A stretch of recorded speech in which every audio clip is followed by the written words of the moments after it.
مساء الخير يا حلوين.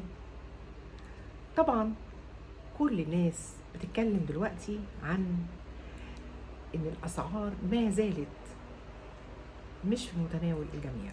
الاسعار ما زالت عاليه رغم ان الاعلام جه وقال لنا على التلفزيون وطمنونا وقالوا لنا ده العيش هيرخص وهيبقى الرغيف يرجع تاني ناقص ب50 قرش وبجنيه. فرحنا وتاني يوم رحنا الاسواق لقيناه زي ما هو. قالوا لنا ان اللحمه هترخص، السمك هيرخص، الفراخ هترخص، البيض هيرخص.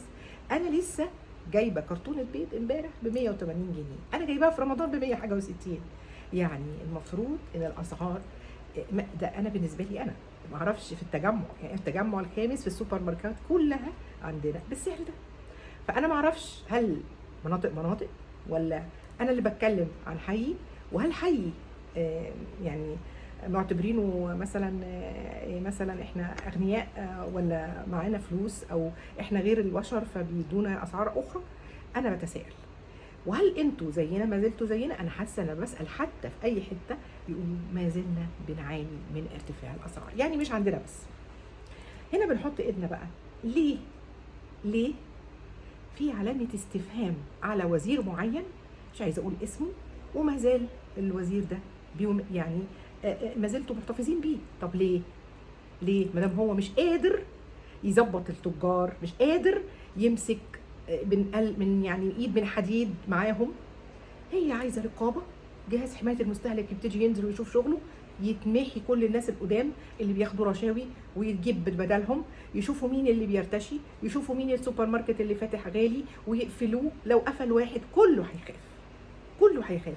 احنا عايزين بقى قسوه، لانهم هم قاسيين علينا. استحملنا كتير، مش قادرين نستحمل ارتفاع الاسعار وهو مبالغ فيه.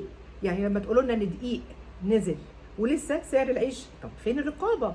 انا عايزه اشوف رقيب واحد، عايزه اشوف فرن واحد اتقفل، عايزه اشوف حاجه اتعملت عمليه عشان سعرك عالي انت خلاص هتتقفل. ما شفتش.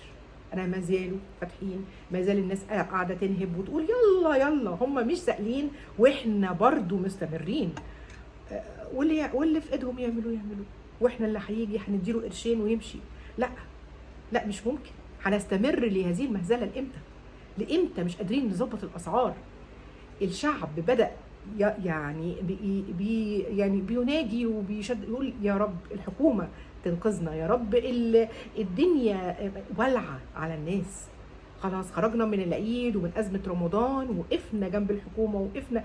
الشعب بينادي بلازم شدة في الرقابة على المنتجات الغالية، السلع كلها الغالية، كل شيء لازم ينزل تاني لحده، ويكون في رقابة شديدة من حديد فعلا، لأن الموضوع بقى مهزلة جامدة جدا. وشكرا والسلام عليكم.